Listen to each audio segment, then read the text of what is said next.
어제 윤석열 대통령이 제2요구권을 행사하며 국회로 돌려보낸 간호법 제정안은 재표결에 붙여질 가능성이 큽니다. 취재기자 연결합니다. 김경수 기자. 네, 국회입니다. 네, 민주당이 결국 자진 탈당한 김남국 의원에 대해서 국회 윤리특위에 제소하기로 했네요. 네, 오늘 오전 민주당 박성준 대변인은 당이 김남국 의원을 국회 윤리특위에 제소하기로 했다고 밝혔습니다. 원래 당 차원의 진상조사 결과를 검토해 제소하려 했지만 자체 진상조사에 한계가 있어 이재명 대표가 윤리위 제소를 결정했다고 설명했습니다.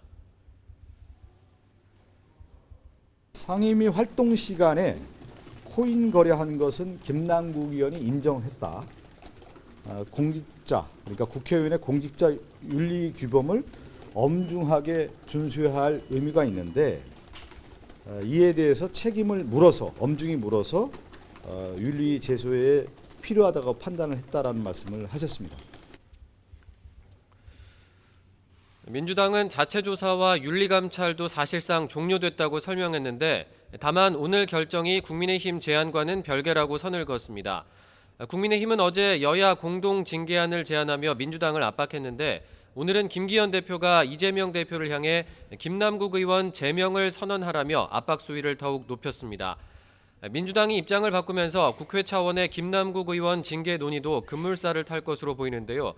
하지만 오전에 열린 국회 윤리특위 전체 회의에서는 외부 자문위 절차 생략과 숙려기간 단축 여부 등 징계안 논의 속도를 두고 여야가 입장 차이를 드러내기도 했습니다.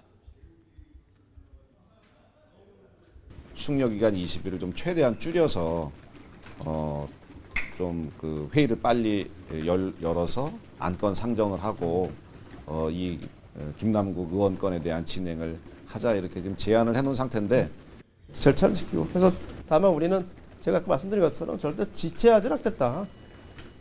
지킨 순서서 단계는 다 거쳐야 되되 그 단계 동안에 지연해서 그 시간을 끌어내려는 않겠다. 김남국 의원 논란 이후에 정치권에선 국회의원의 가상자산 보유와 관련된 논의도 이어지고 있죠. 네, 가상자산 정책 소관 상임위인 국회 정무위원회는 국회의원이 가상자산 보유 내역을 자진 신고하도록 하는 내용의 결의안을 오늘 채택했습니다.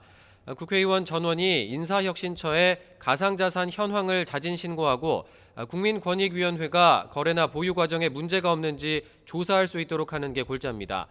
다만 자진 신고의 신뢰성을 담보할 수 있는지 그리고 결의안이 국회 본회의까지 통과해 실제 국회의원 전원의 참여로 이어질지가 숙제로 남아 있습니다.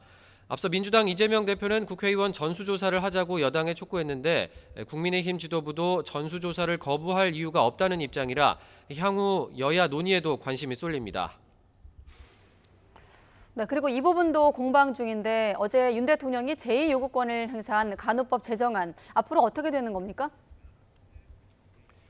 네, 대통령이 다시 논의를 해달라며 법률 공포를 거부한 간호법 제정안은 어제 오후에 국회로 돌아왔습니다.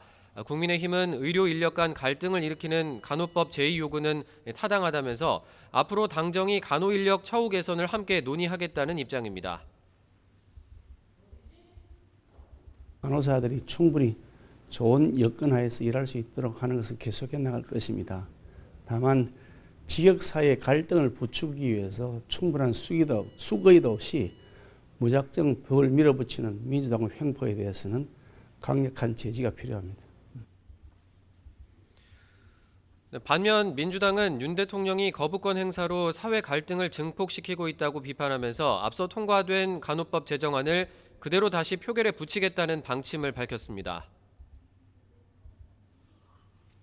민주당은 간호법 국회 재투표에 나서겠습니다. 국민 건강권에 직결된 문제인 만큼 민주적 절차대로 국회법에 따라서 추진하겠습니다. 다만 제2요구로 돌아온 법안은 국회의원 과반 출석에 출석 의원 3분의 2 이상 찬성해야 본회의를 통과할 수 있어서 국민의힘이 반대표를 던지기로 당론을 정한 만큼 간호법 재통과는 사실상 불가능합니다. 그래서 앞서 1호 제2요구권 사례였던 양곡관리법처럼 간호법도 본회의에서 부결되는 단계를 밟을 거란 전망이 우세합니다. 재표결 날짜는 아직 정해지지 않았는데 오는 25일에 예정된 국회 본회의에서 처리될 가능성도 거론됩니다. 지금까지 국회에서 전해드렸습니다.